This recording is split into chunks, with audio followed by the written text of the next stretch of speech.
News, जनजागृती साध्यम, हक्काचे लोकमाध्यम. गांधी तीर्थ, निसर्गाच्या सानिध्यात महात्मा गांधींच्या जीवनावरील जगातील पहिले मल्टीमीडिया म्युझियम. आजच भेट द्या. गांधी तीर्थ, जैन हिल्स, जळगाव. अधिक माहितीसाठी www.gandhifoundation.net वर विजिट करा. व्यासपीठावर उपस्थित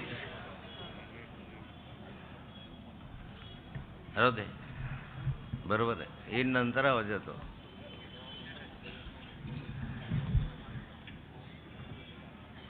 आदरणीय शरद भाऊ तायडे, श्याम भाऊ तायडे, मुकुंद भाऊ सपकाळे, फिरोजभाई मुलतानी, शकीलदादा बागवान, राजूभाऊ मोरे, JD भालेराव, सुधीर भाऊ पाटील, राहुल भाऊ भालेराव, मुजीब पटेल, जाकीर बागवान, रईस बागवान, आपल्या सन्माननीय उमेदवार सौभाग्यवती जयश्रीताई पाटील, महाजन पाटील,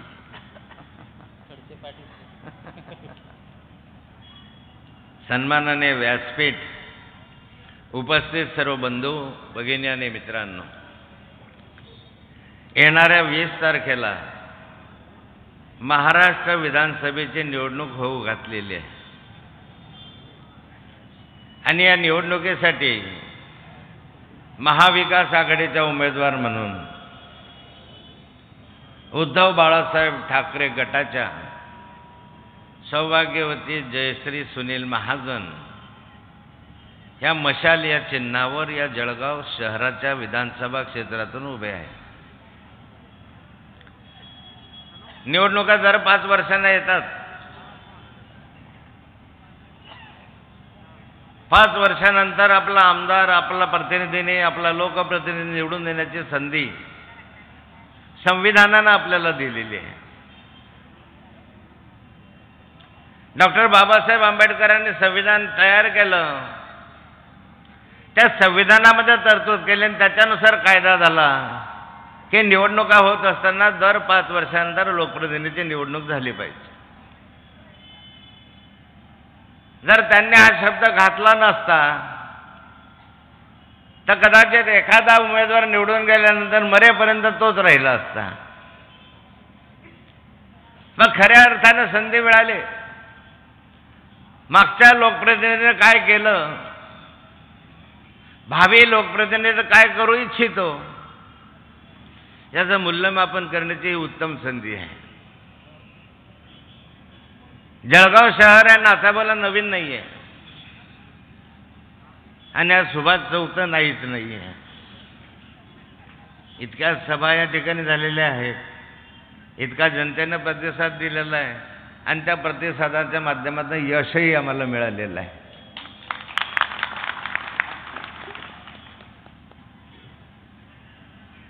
म्हणून मागच्या 10 वर्षाच्या कालखंडामध्ये जळगावमध्ये काय झालं, उत्तम दर्जाचे रस्ते झाले, पिण्याच्या पाण्याच्या व्यवस्था नीट झाल्या, अमृत योजना पूर्ण झाली, कोणता एखादा उद्योग या ठिकाणी आला, रोजगाराच्या संधी उपलब्ध झाल्या. काय झालं, कापसाला भाव आला 6,000.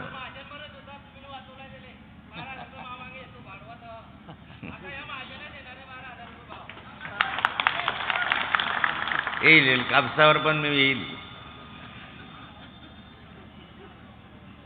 मग काय झालं, या ठिकाणी जयश्रीताई महाजन या महापौर झाल्या. त्यांनी महापालिकेच्या निधीमधनं काय काम करण्याचा प्रयत्न केला, पण त्या विरोधी पक्षाचा असल्यामुळे सरकारकडून त्यांना पैसा मिळाला नाही. महापौर विरोधी पक्षाचा झाला, ह्याला पैसाच द्यायचा नाही, ह्याला बदनाम करून टाकायचं. म्हणून त्या कालखंडामध्ये योजना आवडत्या घेतल्या. या जळगाव शहरामधली जी पिण्याची योजना आहे, काय नाव, अमृत योजना, ते अमृत योजना मी मंत्री असताना कॅबिनेटमध्ये विशेष मंजूर केली. सरकार कोणाचं असो पण मंत्री होतो. पण त्या कालखंडामध्ये आदरणीय सूर्यदादा जैन यांचं सरकार होतं, महापौर त्यांचा होता. पण मी हा विचार केला नाही की हा महापौर त्यांचा आहे, सरकार त्यांचं आहे, सूर्यदादांची बॉडी आहे, या जळगाव शहराला आपण कशी योजना द्यायची हा त्यावेळेस विचार मी असा कोत्या मनाचा नव्हतो. आपण योजना मंजूर केली, अमृत योजना. कॅबिनेटने ठराव केला, केंद्राने त्याला मंजुरी दिली. सरकार कोणाचं आहे असं पण जनता आमची आहे. या जनतेसाठी केलं पाहिजे. विरोधी पक्षाचा एखादा असलं म्हणून आवडतं घ्यायचं आणि सत्ताधारी पक्षाचा असलं म्हणून द्यायचं, हे धोरण चुकीचं होतं. मी त्या कालखंडामध्ये ही योजना आणली. हा नाथाभाऊ होता की जळगाव शहराला पाणी मिळायला लागलं. वाघूरचं धरण बांधलंच नसतं आणि वाघूरच्या धरणावरून तुम्हाला पाण्याची योजना दिलीच नसती तर तुम्हाला आजही मिळणारं पाणी मिळालं नसतं. मला माहिती आहे त्या कालखंडामध्ये आदरणीय सूर्यदादा जैन यांनी पिण्याच्या पाण्याची योजना ही शेळगाव बॅरेजवरून मंजूर करून इथं पाणी आणू अशा स्वरूपाचा प्रस्ताव मंजूर केला होता. योजना तयार केली होती. आजही ते तुमच्या महापालिकेत आहे.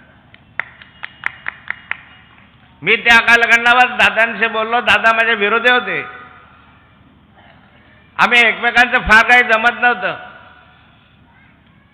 पण तरीही त्या कालखंडामध्ये दादांशी मी स्वतःहून चर्चा केली. म्हटलं दादा, शेळगाव बॅरेजवरून पाणी उलट्या मार्गाने आणणं या जळगाव शहराला परवडणारं नाही.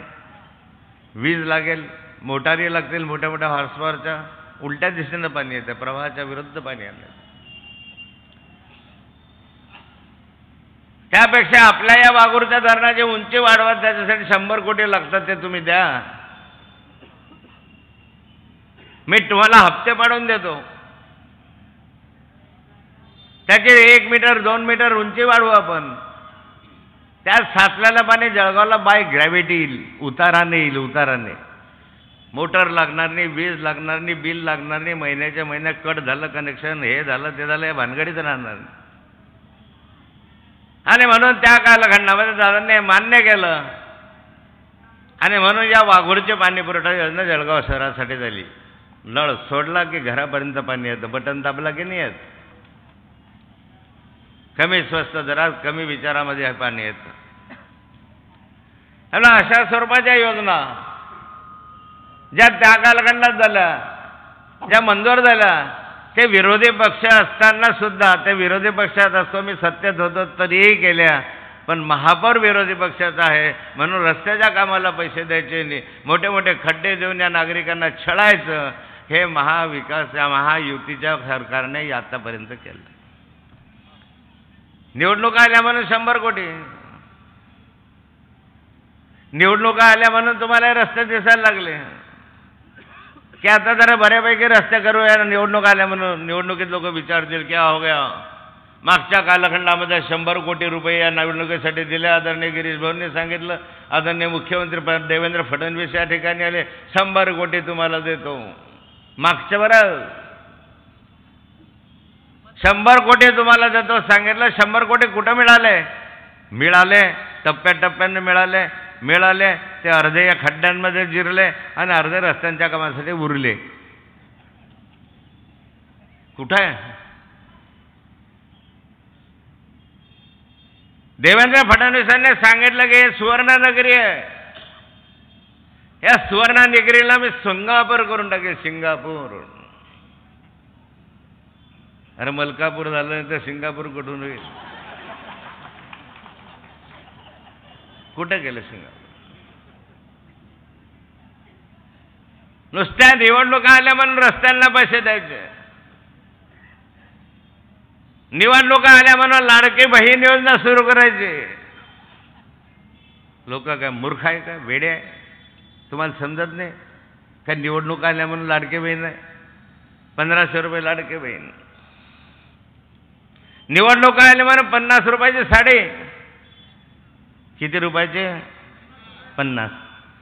50 हा यांचा आवडता आकडा आहे. 50 खोके सब कुछ ओके. 50 रुपयाची साडी दिली, साडी नाही आले तर भांडे गुंडे दिले. मी पाहत होते, इथूनच भांडे घेतले होते, भांड्याचे होलसेल व्यापारी भांडे दिले. लाडकी बहीण म्हणून 1500 रुपये, 50 रुपयाची साडी, 50 रुपयाचे साडे दिले आणि दुसऱ्या दिवशी 50 रुपये लिटरनं गोडे तेलाचे भाव वाढवून टाकले. वाढले की नाही वाढले?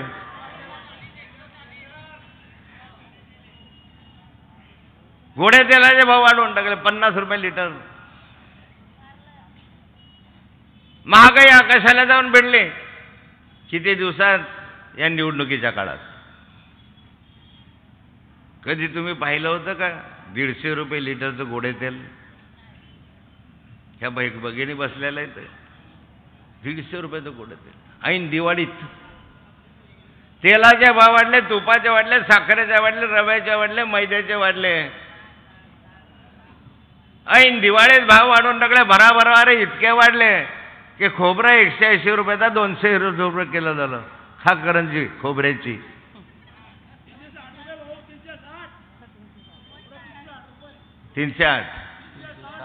360 खोबरं, 90 रुपये पाव शेर. घ्या. ऐन दिवाळीमध्ये करंजी खाण्याचा योग तुमच्या स्वतः पण या सरकारने तो घालवला. आता अक्षय तृतीया येईल तर कानवले बी खावणार नाही. महागाई आकाशाला जाऊन भिडली. ह्या महिला वगैरे बसल्या त्या ठिकाणी. मी बाफना ज्वेलर्सचा तो बोर्ड वाचत होतो, रतनलालजी बाफना ज्वेलर्स, आणि त्याची जाहिरात पाहत होतो. तुम्ही पाहिले का ती जाहिरात? काय छान आहे ते. पण सगळ्या महिला त्याच्याकडे बघून नुसत्या झुरत आहे. तो हार माझ्या गळ्यात असला तर, ते माझ्या कानात असलं तर, ते माझ्या गळ्यात दुसरं असलं तर. महिलांचं स्वप्न अधुरं राहिलं. 80,000 रुपये प्रतितोळा सोनं झालं. 1,00,000 रुपये किलोची चांदी झाली किलोला. महिला भगिनींनो, लाडकी बहीण मंगळसूत्र घाला 1,00,000 रुपयाचं, किमान 1 तोळ्याचं. जे मंगळसूत्र या हिंदू समाजामध्ये प्रत्येक महिलेला प्रिय असतं, ते म्हणते निदान 2 ग्रामचं, 4 ग्रामचं, 5 ग्रामचं, काळ्या धान्यांचं का होईना पण मंगळसूत्र पाहिजे. पातिव्रत्याचं लक्षण आहे. पण हे मंगळसूत्र या सरकारने महाग केला 80,000 रुपये तोळा. कुठली आहे लाडकी बहीण? कशासाठी नाटकं चालले ते? एका बाजूला महागाई वाढवता, दुसऱ्या बाजूला शेतकरी मरून राहिलाय. कापसाला भाव नाही, सोयाबीनला भाव नाही, ज्वारीला भाव नाही, मक्याला भाव नाही. कधीतरी 5-7 वर्षापूर्वी कापसाला भाव 12,000 रुपये होता. आज 6,000 रुपये भाव आहे. कधीतरी या शहर याच्यामधले आज जे मंत्रिमंडळामध्ये मंत्री आहे ते जळगाव शहरात 15 दिवस उपोषणाला बसले होते की कापसाला 7,000 भाव मिळाला पाहिजे 10 वर्षापूर्वी. कुठे गेला? तुम्ही सरकारमध्ये आहात. 6,000 रुपये प्रति क्विंटलचा कापसाला भाव देता, सोयाबीनला भाव 3,000 रुपये.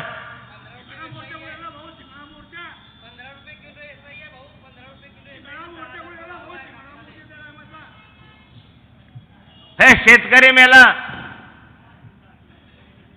खऱ्या अर्थाने शेतकऱ्याचे जर सारे व्यवहार होत असतील तर त्या कापसावर होतात. कापूस विकल्यानंतर किराणा मालाचा भाव देऊ, उधारी देऊन टाकू. कापूस विकल्यानंतर त्या ठिकाणी शेतमजुरांना सावकाराकडून घेतलेल्या पैशाची फेड करून टाकू. कापूस विकल्यानंतर मित्राचे उधारीचे उसनवारीचे पैसे देऊन टाकू. कापूस विकल्यानंतर उरले पैसे त्या पोरगीच्या हात पिवळे करून ठेवू. पोरीचे हात पिवळे करायचे आहेत, कापसाचा भाव नाही आहे. 2 वर्ष झाले, 4 वर्ष झाले, कापसाचे भाव मिळतील. वाट पाहता पाहता पोरीचं वय वाढलं. पोरीचे हात पिवळे करायचे विचार वारंवार मनामध्ये येतात. रात्री नवरा बायको झोपतात, पोरगी मोठी होत चालली, वय वाढत चाललं, कसं करायचं भाव येत नाही, वरून निसर्ग साथ देत नाही, पाऊस जोरात पडायला लागला, आहे ते उत्पन्न केलं, शेवटी पोरीच्या त्या चिंतेपायी गळफास घेतात आणि मरून जातात. किती शेतकरी मेले, चिंता आहे सरकारला. किती शेतकऱ्यांनी आत्महत्या केल्या, भाव नसल्यामुळे केल्या. आणि इकडे जाहिराती टीव्हीवर काय दाखवतात, आमचा खुशाल शेतकरी. या राज्यामध्ये शेतकरी फार खुशाल झाला, जोड्यानं मारलं पाहिजे तुम्हाला. खुशाल शेतकरी आणि जाहिराती दाखवतात. कापूस आहे, शेतकरी मेला. महागाईमध्ये महिला मेल्या. खराच चटका जर बसला आणि फटका बसला असेल तर गृहिणीला बसला. गॅस काय भाव झाला, 1000 रुपये, 1400 रुपये. तुला माहित नाही, बायकोला विचारू नये. 1400 रुपयापर्यंत गॅस गेला. काळजी करू नका, आमचं सरकार राव ना, तुम्हाला आम्ही 3 हंड्यास मोफत देऊन टाकू, फुकट देऊन टाकू. काळजी करू नका शेतकऱ्यांना. तुम्ही कर्जबाजारी झालात, कर्जामुळे आत्महत्या करू नका. आमच्या सरकारानं, महाविकास आघाडीचं सरकारानं पहिल्या मीटिंगमध्ये तुमचं 3 लाख रुपयाचं कर्ज माफ करून टाकू.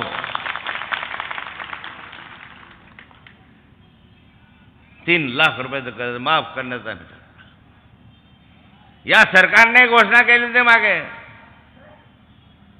या महायुती सरकारमधल्या फडणवीस साहेबांनी घोषणा केली होती मुख्यमंत्री असताना, कर्ज माफ करू, शेतकऱ्यांचं सारं कर्ज माफ करू. तुम्ही फार विसराळू आहात. कर्ज माफ झालं नाही. 0 दराचं वीज बिल देऊ. काही दिवस निवडणुकीपुरतं वीज बिल दिलं 0 दराचं शेतकऱ्यांना, तुम्हाला आम्हाला. नंतर त्याच्या 4 पट वाढवून घेतले, विजेचे दर वाढवून टाकले. खोटारडं सरकार आहे, खोटं बोलतं. आश्वासन देतं, आश्वासनाची पूर्तता करत नाही. करून दाखवा. या जळगाव जिल्ह्यात किती वेळा माननीय मुख्यमंत्री आले, माजी मुख्यमंत्री येऊन गेले, आणि आमच्याकडे तसं 3 महिन्यानं 2 महिन्यानं काय 2 महिन्यानं महिन्याभरानं माननीय एकनाथराव शिंदे जाऊ पाळणा तरी 9 महिन्यानं आलतो. आमच्याकडे तर मुक्ताईनगर उठले की एकनाथ शिंदे, उठले की एकनाथ शिंदे, एकनाथ शिंदे. ते म्हणतात दुसऱ्या एकनाथचीच वेळ घ्यायला येऊ. किती वेळा मुख्यमंत्री आलेत आणि किती वेळा आम्हाला सांगितलं या जिल्ह्यामध्ये केळी उत्पादक मोठा आहे, आम्ही केळीचं महामंडळ स्थापन करू. कुठे गेला महामंडळ? केळी महामंडळ स्थापन करू, त्याला ताबडतोब 100 कोटी देऊ. ही घोषणा माननीय एकनाथराव शिंदे साहेबांनी जळगाव नाही मुक्ताईनगरला केली होती. कुठं आहे? मागच्या महिन्यापूर्वी निवडणुका येता येता येता येता येता ये महामंडळ, वो महामंडळ, ये करेंगे, इसका महामंडळ. त्यांना 52 महामंडळांची स्थापना करून टाकली. आणि मग सर्वात शेवटी म्हणाले लेवा पाटलांसाठी महामंडळ. आता लेवा पाटलांसाठी महामंडळाची स्थापना केली. सगळे लेवा पाटील वेडे, सगळे पोरं जमले, धडाधड फटाके फोडले. स्वागत बघा, जल्लोष, लेवा पाटलांसाठी महामंडळ, लेवा पाटलांसाठी महामंडळ. कुठं आहे महामंडळ? दाखवा आदेश. कोणतं महामंडळ? मूर्ख बनवायचं निवडणुका म्हणून. गुजर समाजासाठी महामंडळ. कुठं आहे गुजर समाजाचं महामंडळ? खोटं बोलण्याची काही मर्यादा असते? तुम्हाला माहीत झालंय की तुम्ही निवडून येणारच तर नाही आहे.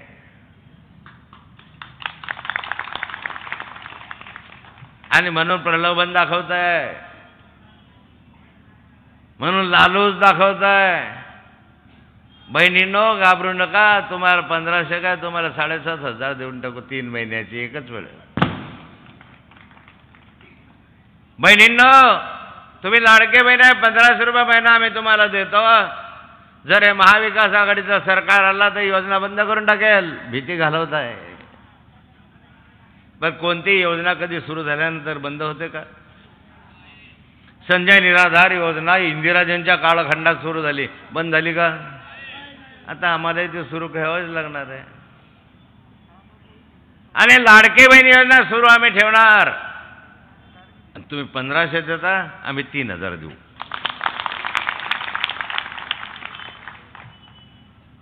लाडक्या बहीण योजनेला आम्ही 3000 देऊ. काय बनबिन करणार नाही, खोटं पसरवतात. या ठिकाणी मोठ्या प्रमाणावर गैरव्यवहार भ्रष्टाचार व्हायला लागले. सरकार कसं खोटारलं आणि कसं आलंय सरकार तुम्हाला माहिती आहे. हे सरकार अनैतिक आहे, अनैतिक मार्गाने हे सरकार आलंय. हे सरकार लोकांनी निवडून दिलेल्या लोकप्रतिनिधींच्या माध्यमातून जरी आलं तरी अनैतिक मार्गाने आलं. एका रात्रीखाली आमदार फुटले. एका रात्रीखाली ते इथून मुंबईवरून सुरत, आपल्या काय म्हणतात गुजरातला गेले, सुरतला गेले, सुरतवरून गुवाहाटीला गेले, गुवाहाटीवरून गोव्याला आले, गोव्यावरून मुंबईला पोहोचले, मुंबईला पोहोचले, इकडून गेले खाली हात, तिकडून आले 50 खोके एकदम ओके. 50 खोके घेऊन सरकार पक्ष फोडलेत. सरसेनापती बाळासाहेब ठाकरेंनी उभं आयुष्य घातलं शिवसेना वाढवताना. उभं आयुष्य त्यांचा शिवसेनेचा विस्तार आणि वाढीमध्ये गेलं. त्यांच्या परिश्रमाने, त्यांच्या कष्टाने, त्यांच्या घामाने, त्यांच्या श्रमाने, त्यांच्या वाणीने शिवसेना विस्तारली. महाराष्ट्रात नाही अख्ख्या देशभर पसरली दीव दमनपासून. ते शिवसेनेचं पैसे देऊन फोडता, त्यांचं चिन्ह तोडता. ज्या माननीय शरद पवार साहेबांनी उभं आयुष्य घातलं आणि राष्ट्रवादी काँग्रेसची स्थापना करून त्याला वाढवलं, विस्तार केलं, त्यांचं घड्याळ चोरून नेलं. असे चोर लोक, बदमाश, उचक्के, लबाड, भामटे. एका बाजूला म्हणता भ्रष्टाचार मुक्त शासन आणि दुसऱ्या बाजूला त्या अजित पवारला मांडीवर बसवता. 70,000 कोटी रुपयाचा घोटाळा अजित पवारांवर आरोप केला, मी केला होता. त्यावेळेस मी भाजपमध्ये होतो,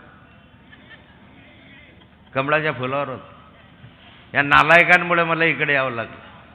हा इतिहास तुम्हाला माहिती आहे. निदान साऊचा इतिहास पाहून तरी यांना जात्यानं मारलं पाहिजे. एक होणारा मुख्यमंत्री, या राज्याचा होणारा मुख्यमंत्री, या जिल्ह्यात मधला होणारा मुख्यमंत्री, त्याला बदनाम करण्याचं षडयंत्र यांनी केलं. काय दोष होता नाथाभाऊचा? का 70,000 कोटी रुपयाचा घोटाळा घेतला. ज्याच्यावर 70,000 कोटी रुपयाच्या घोटाळ्याचे आरोप केले त्या अजित पवारांनी मांडीवर घेतला म्हणे भ्रष्टाचार मुक्त शासन. परवा दिवशी माननीय छगन भुजबळ साहेबांनी सांगितलं, काय करणार, मला ईडी लावली, मला तिकडे जावं लागलं. वाचलो रे बाबा, बरं झालं. धाक दडपा दाखवून बदमाशी करून नाथाभाऊच्या मागे पण ईडी लावली, अजूनही चालू आहे. काय केलं मी? का 70,000 कोटी खाल्ले? काय माझ्या एक जमीन घेतली, ती नियमाने घेतली, कायद्याने घेतली, पण मुख्यमंत्र्याच्या शर्यतीत नाथाभाऊ म्हणाल बदनाम केलं पाहिजे, हाकलून दिलं पाहिजे म्हणून उद्योग केले. परवा भुजबळ साहेबांनी सांगितलं की माझ्या मागे ईडी लावली. जेलमध्ये काढलेले दिवस मला आठवतात आणि त्या भीतीपोटी मी पक्ष बदलून शेवटी बाप्पा रे तुमच्या बरोबर येतं, पण ते ईडी विडी बंद करा रे बाबा. ते ईडी कोणा अनेकांवर ईडी, भ्रष्टाचाराचे आरोप अनेकांवर. ते सगळेचे सगळे भ्रष्टाचारी एकत्र झाले आणि त्याच्यामधनं महायुती तयार झाली.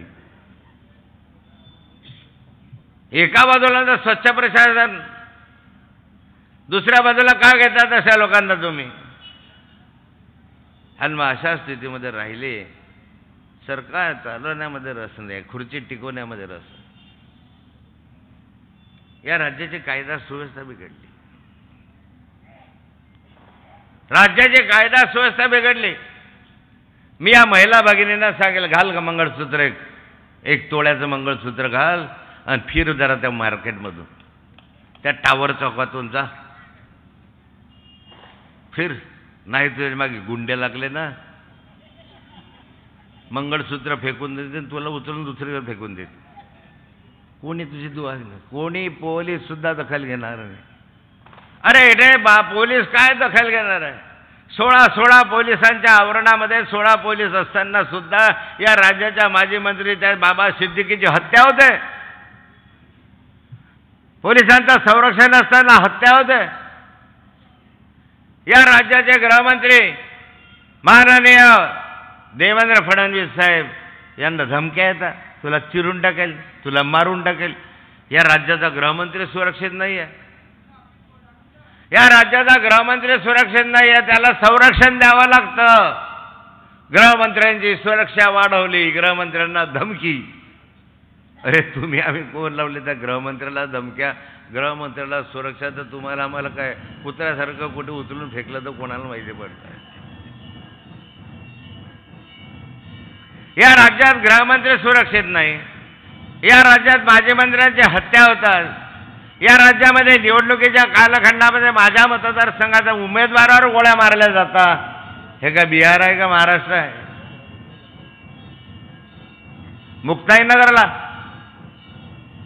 मुक्ताईनगरला त्या ठिकाणी गोळ्या झाडल्या गेल्या उमेदवारावर, आणि ज्याने गोळ्या झाडल्या तो पोलिसांनी पकडला. विकी गुरतळ नावाचा तो पोलिसांनी अटक केला, पकडला. पण हाच गुरतळ आदल्या दिवशी आमचा आमदार मुक्ताईनगरचा त्याच्या रॅलीमध्ये होता. मी ते व्हिडिओ चित्रफित दाखवली की आमच्या आमदारांच्या रॅलीमध्ये हा गुन्हेगार कसा, ज्याने आज रॅलीमध्ये घेतलं आणि दुसऱ्या दिवशी गोळ्या घातल्या, हे कसं झालं? पोलीस चौकशी करायला तयार नाही. हळूच मला सांगितलं शिंदे साहेबांचा फोन आला होता. गुन्हेगारांना संरक्षण आहे, सर्वसामान्य माणसाला संरक्षण नाही आहे.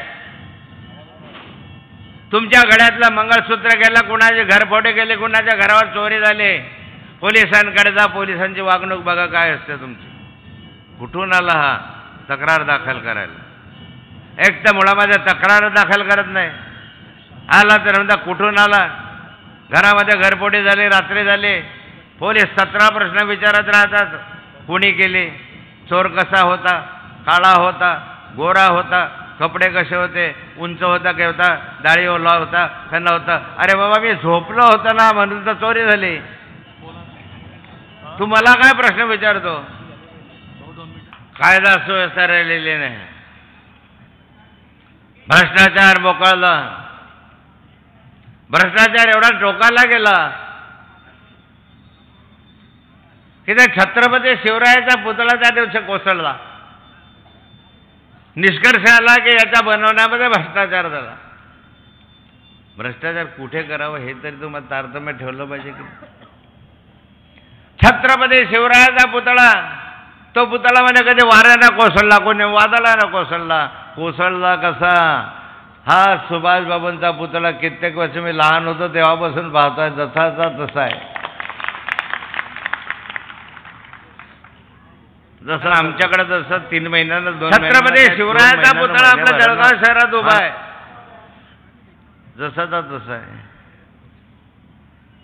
सावरकरांचा पुतळा सन्मानानं उभा आहे, पण जसाचा तसा आहे, कधी तर पडला नाही. छत्रपती शिवरायाच्या स्मारकामध्ये भ्रष्टाचार. ज्या छत्रपतींना महाराष्ट्र राखला, जे छत्रपती म्हणून तुम्ही आम्ही जगलो राहिलो, नाही तर तुमची आमची, असे माझे छत्रपती शिवराय ज्याने दिल्लीचं तख्त गदा गदा हलवलं, ज्या छत्रपतीने निजामावर दाशत केले, आदिलशाहाला बसवलं, असा माझा छत्रपती. त्या छत्रपतीच्या पुतळ्यामध्ये गैरवार होता आणि त्याचा छत्रपतीचा पुतळा पडतो. हे एक पुतळा पाहत असताना समोर पुतळा पाहिला तर असं वाटतं की हा छत्रपतीचा पुतळा आहे. हा छत्रपतीचा सुरम्य पुतळा बघून डोळ्याच्या काठी नकळत जमले पाणी. छत्रपती शिवरायाचा पुतळा पाहता बरोबर डोळ्याच्या काठी आपलं नकळत पाणी जमतं की अरे ओ आमचा शिवराय, ज्याने दिल्लीचं तख्त गदा गदा हलवलं, ज्याने सुरतपासून सर्वांना जैरेस आणलं, ज्यानं निजामाला पळवून लावला, देशाला पळवून लावलं आणि त्याने हिंदुत्व या ठिकाणी जिवंत ठेवलं होतं, माझा छत्रपती. आणि त्या छत्रपतीच्या ह्याच्यामध्ये तुम्ही हे करता. वर्षानुवर्ष झाले तर त्या समुद्रकाठामधलं छत्रपती शिवरायाचं स्मारक का बांधलं गेलं नाही? 100 गोष्टी करा तुम्ही, पण माझ्या शिवरायाचं स्मारक का बांधलं गेलं याचं उत्तर मला पाहिजे. किती वर्ष झाले? आदरणीय नरेंद्र मोदी साहेबांच्या हस्ते तुम्ही त्याचं उद्घाटन केलं, भूमिपूजन केलं. आजपर्यंत विटेवर वीट ठेवली नाही. अरे एखादं धरण झालं काय नाही झालं, एखादा रस्ता काय झाला नाही झाला, पण आमची अस्मिता ज्या ठिकाणी आहे असे पुतळे जिवंत राहिलेच पाहिजे आणि ते तुम्ही जिवंत ठेवलेच पाहिजे. पण का नाही झालं? खेडी महामंडळ स्थापन करू, त्याला ताबडतोब 100 कोटी देऊ, ही घोषणा माननीय या सरकारला बदलण्याची वेळ आली. बदलवा. हे सरकार जे आहे, हे सरकार संविधानावर आदर करणारं नाही आहे. हे सरकारची प्रामाणिक इच्छा संविधानानुसार काम करायचे नाही आहे. मोडतोड फोडतोड राजकारण या सरकारमध्ये आहे. फोडाफोडीचं राजकारण आहे. आणि वरून महादेव आपल्या फडणवीस साहेब म्हणतो हो आम्ही फोडलं. अरे वा, स्वाभिमानानं अभिमानानं सांगता आम्ही सरकार फोडले, आम्ही पक्ष फोडले. हे फोडाफोडीचं राजकारण या महाराष्ट्राच्या इतिहासात कधी घडलं नव्हतं. महाराष्ट्राच्या इतिहास आम्ही पाहिलं नाही. मी 30-35 वर्ष झाला आमदार आहे. 30 वर्ष मी निवडून आलो, 6 वर्षासाठी परत आमदार आहे. पण असा अनुभव मी कधी पाहिला नाही. इतकं नाळ्या विकृत घाणेरडं राजकारण या लोकांनी या महाराष्ट्रामध्ये सुरू केलं. 50 खोक्यामध्ये विकले जात असतील लोकप्रतिनिधी तर तुम्हाला आम्हाला केव्हा विकून टाकतील याचा नियम नाही आहे. काय चाललंय राज्यामध्ये? आणि मग ह्याच्यामध्ये बेरोजगारी वाढली. ह्या बेरोजगारांच्या हाताला काम नाही. जे आहे ते रेमंडमध्ये लाकलून लावले आरामखोरांनी. ज्यांना होतं ते काढले, दुसरे लावले. काय केलं? काय नाटकं केलेत, बदमाशी करतात. बेरोजगारी वाढली, हाताला काम नाही. पोरं शिकले सवरले, घरी गेले की बाप म्हणतो एवढा घोडा झालाय काहीतरी करणं. काय करणार? मुलगा म्हणतो इकडे नोकरी मागतो तिकडे मागतो. या सरकारनं सरकारी नोकऱ्या बंद करून टाकल्या. सरकारी नोकऱ्यांवर स्थगिती आणली. 2.5 लाख सरकारी नोकऱ्यांवर बंदिनी आणली. स्टे आणला या सरकारने भरतीवर. महाविकास आघाडीचं सरकार द्या, 2.5 लाख बेरोजगारांना या नोकरीची संधी आम्ही उपलब्ध करून देऊ. ज्याला नोकरीची संधी उपलब्ध करून दिली नाही त्या प्रत्येक सुशिक्षित बेरोजगाराला 4,000 रुपये बेकार भत्ता आमचं सरकार आल्यावर तुम्हाला आम्ही देऊ.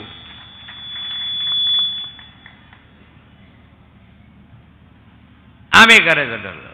फार नाही, चंद्रावर नेऊ सूर्यावर नेऊ असं आमचं घोषणापत्र नाही, आमचं त्याच्यासाठी जाहीरनामा नाही. छोट्यासं, पण ते तुमच्यासाठी केलं पाहिजे. मी यांना विचारतो या जिल्ह्यामधले सिंचनाचे प्रकल्प का बंद आहे? तापी सिंचन विकास महामंडळाची स्थापना नाथाभाऊनं केले. हजारो कोटी रुपयाचे प्रकल्प मी मंजूर केले. हजारो कोटी रुपयाचे. पैसे नाही. अरे पैसा शेतकऱ्याच्या खिशात आला तर सोनं घ्यायला येणार आहे. पैसा आला तर हा भांडे विकत घ्यायला येणार आहे.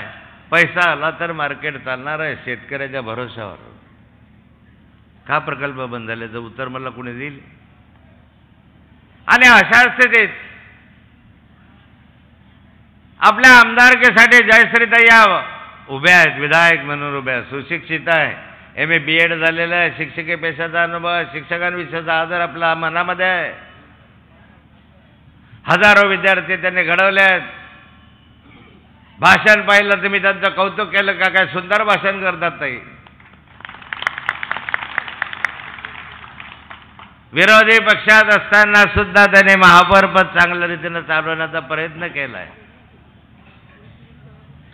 आणि जळगावमधल्या तळागाळातल्या गावापर्यंत, घरापर्यंत, झोपडीपर्यंत, वस्तीपर्यंत, वाड्या वस्तीपर्यंत त्या गेलेल्या आहेत. जळगाव शहराच्या नागरिकांची नाडी त्यांना माहिती आहे. कुणाला काय हवं आहे याची माहिती त्यांनी महापौर पदाच्या कालखंडामध्ये घेतलेली आहे. आणि यासाठी माझी विनंती आपल्याला राहणार आहे, हे सारं राजकारण पाहता या महाराष्ट्रामध्ये महाविकास आघाडीचं सरकार येणं गरजेचं आहे. महायुतीच्या सरकारमध्ये मी काढले काही दिवस,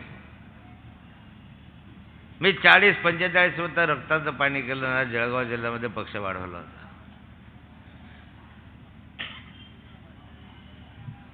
पण माझ्यासारख्या कार्यकर्त्यांना ज्यांनी 40 वर्ष रक्ताचं पाणी करून पक्ष वाढवला, सरकारमध्ये यांना आणलं, अनेक आमदार केले, अनेक खासदार केले, अनेक जिल्हा परिषदेचे अध्यक्ष माझ्या सूचनेनुसार झाले. पक्षाने माझी सूचना मान्य केली म्हणून केले.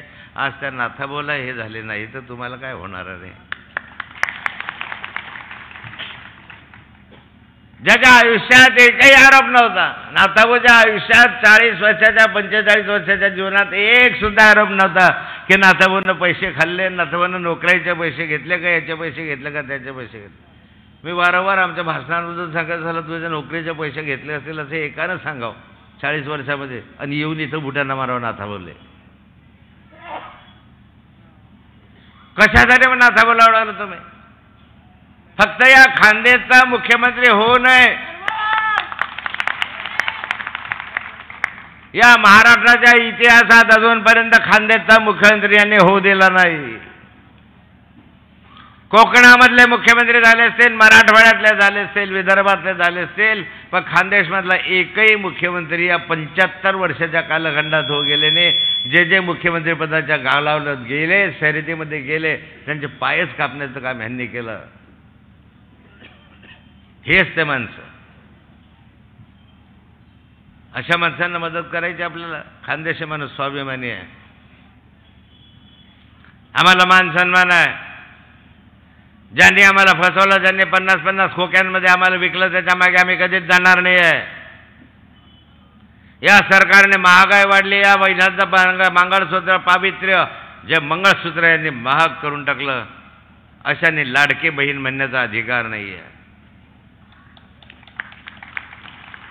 एका बाजूला लाडकी बहीण म्हणायचं, दुसऱ्या बाजूला सोनं 1 लाख रुपये तोळा करून टाकायचं. कुठली बहीण लावली आहे? फक्त निवडणूक आल्या की लाडकी बहीण, लाडकी बहीण, लाडकी बहीण. पण माझ्या लाडक्या बहिणीनो, तुम्ही सुज्ञ आहात, तुम्ही जाणकार आहात, तुम्ही जाणतात की सगळे प्रलोभन निवडणुकीसाठी चाललेले आहेत. ह्यांना दुसरं काही दिसत नाही आहे. काहीही करा पण सत्तेमध्ये या, असं यांचं धोरण झालेलं आहे. पण त्या लबाडांचा मंत्र आहे, आम्ही असं करू तसं करू. यांनी काही केलं नाही. तुम्हाला काही मनाई होते का सरकारमध्ये असताना? आता सांगता की शेतकऱ्यांना असं देऊ, आता सांगता बेकारांना नोकऱ्या देऊ, आता सांगता की आम्ही लाडके बहिणीला 2000 देऊ. खोटं बोलणारे आहे.